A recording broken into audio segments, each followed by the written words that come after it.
Hello guys, welcome to my YouTube channel the bank warrior.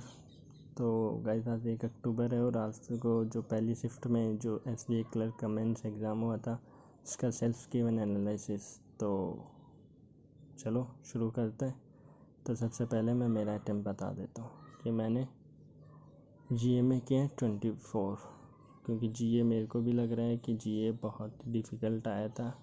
GA ज़्यादा deeply पूछा गया था, डायरेक्ट क्वेश्चन नहीं पूछे गए थे जो वन लाइनर हम पढ़ के जाते हैं फ्रेश क्लाउड से, स्मार्ट कीड़ा से या अड्डा से।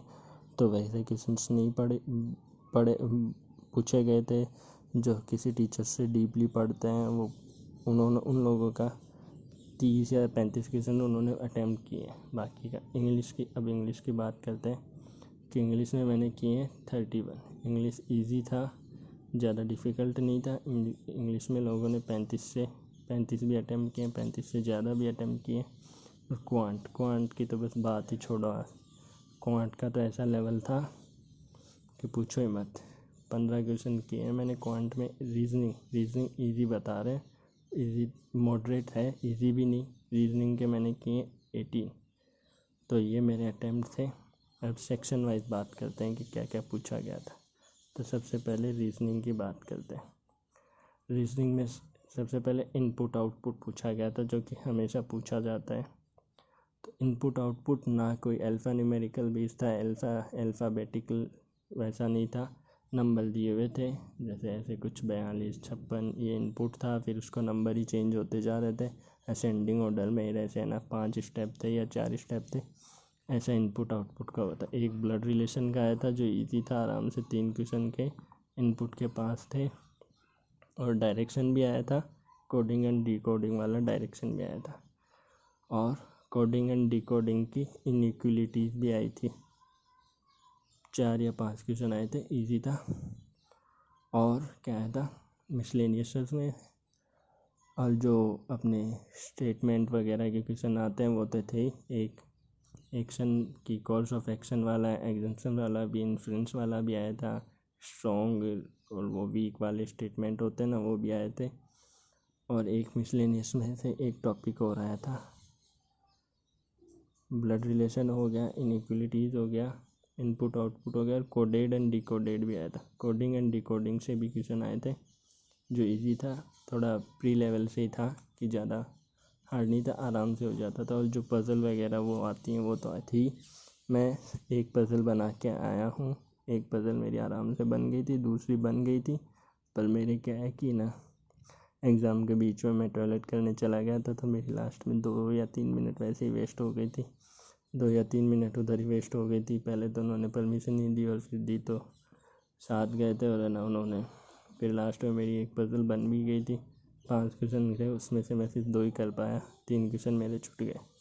अब हम क्वांट की बात करते हैं कि क्वांट में क्या पूछा गया था। क्वांट में ज़्यादातर आज 2 कैसलेट दी आई थी, है ना, जो कि बहुत ही ऐसे। एक तो थी कि ना 2 लोगों की सैलरी दे रखी थी, उनकी शेविंग वगैरह दे रखी थी, ये सब कुछ की उसकी शेविंग वो हो नहीं रही थी। देखने में इजी लग रही थी, छोटी सी 3-4 लाइन की थी, पर हुई नहीं। मैंने भी उसमें टाइम वेस्ट किया था, पर हुई नहीं, है ना।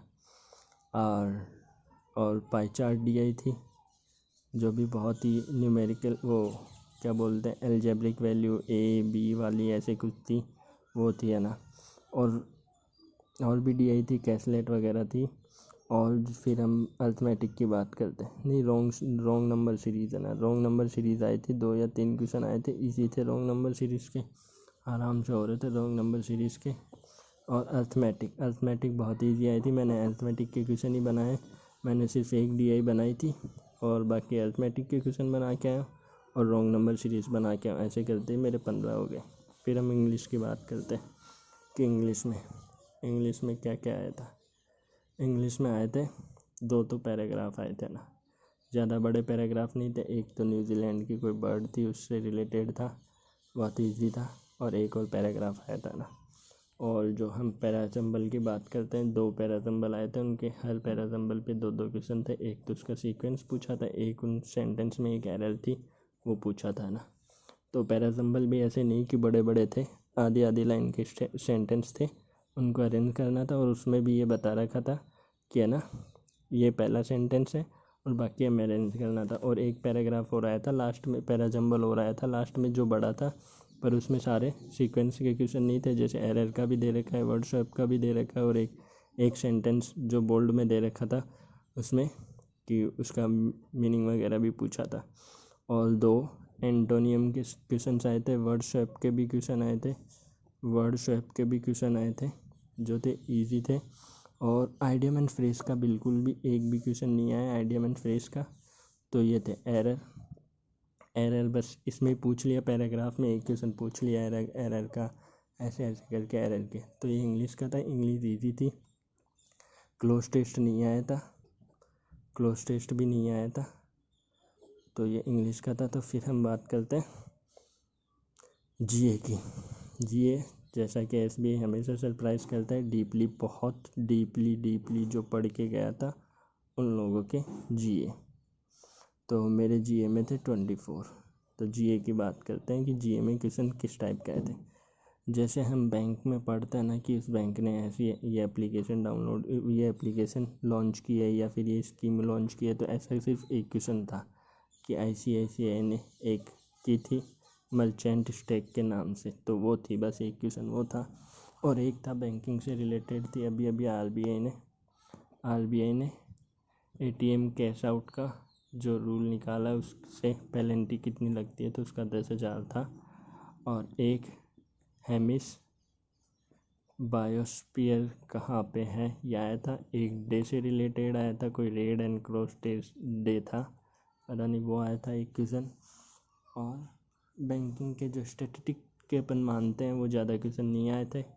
एक आया था कि कोई सी फैक्ट्री दे रखी थी कि वो कहाँ पे इस्टेब्लिश है, बैंक प्रेस नोट ऐसे कुछ नाम से, कि बैंक प्रेस नोट ऐसे कुछ नाम से एक दे रखी थी कि वो कहाँ पे है।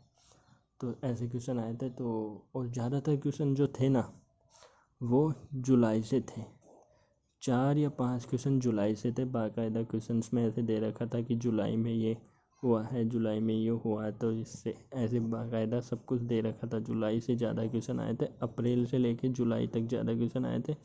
ओलंपिक से जो क्वेश्चन आया था वो मैं बता दूं कि ओलंपिक से हम जो रट के जाते हैं कि इंडिया ने इतने मेडल जीते हैं, ये कहाँ से, पर ओलंपिक से ये क्वेश्चन आया था इस बार कि है ना, जो ओलंपिक का स्लोगन है वो इस बार चेंज हुआ और उसमें एक वर्ड और जुड़ा है, वो है टुगेदर। तो ये आया था ओलंपिक से, ये क्वेश्चन आए थे। तो इस टाइप के क्वेश्चन आए थे। तो आई होप कि आपको मेरा ये सेल्फ गिवन एनालिसिस पसंद आया। अगर आए तो इस वीडियो को लाइक करना, इस चैनल को सब्सक्राइब करना, और अपने जिन भाइयों ने एग्ज़ाम दे रखे हैं वो अपने अटैम्प्ट बताना और एक्सेप्टेड कट ऑफ भी बताना। This is Irfan Khan signing off, bye bye.